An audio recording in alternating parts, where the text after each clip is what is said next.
میں نے کہا بھائی جو بھی کرے گا کوئی بھی ہو شخص، اور ہر ایک کو آئین میں اس کا رول دیا گیا ہے، ان کا بھی آئین میں رول دیا گیا ہے کہ ان کا رول کیا ہے. اگر وہ یہ نہیں کہ کوئی بھی کسی بڑے گھر میں بیٹھا ہو اور وہ لوگوں کو جلانے اور توڑ پھوڑ کی ترغیب دیتا رہے.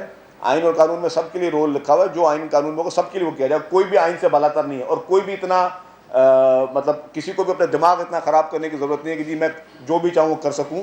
قانون کی پہنچ سے اوپر کوئی نہیں. اور اگر کوئی نفرت کی بات کرے گا تو اس کے لیے تو اسٹیٹ کی پالیسی، نیشنل ایکشن پلان بھی ہمارے پاس پرانا موجود ہے، اسٹیٹ کی پالیسی بھی پرانی موجود ہے کہ یہاں پہ ہیرو بننے کے لیے اگر کسی نے یہاں پہ لوگوں کو جو ہے وہ نفرتیں پھیلانی ہے یا لسانی فساد کروانے تو اس کی اجازت کسی کو نہیں دی جائے گی. اور یہ لسانی ہے بھی نہیں، یہ ایکسیڈنٹ سے، خدا کے واسطے.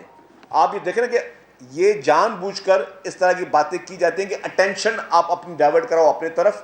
آپ یہ جان بوجھ کے اس طرح کی باتیں کرتے ہو کہ آپ نفرتوں کی اپنی مردہ سیاست کو کس طرح پیدا کر سکو.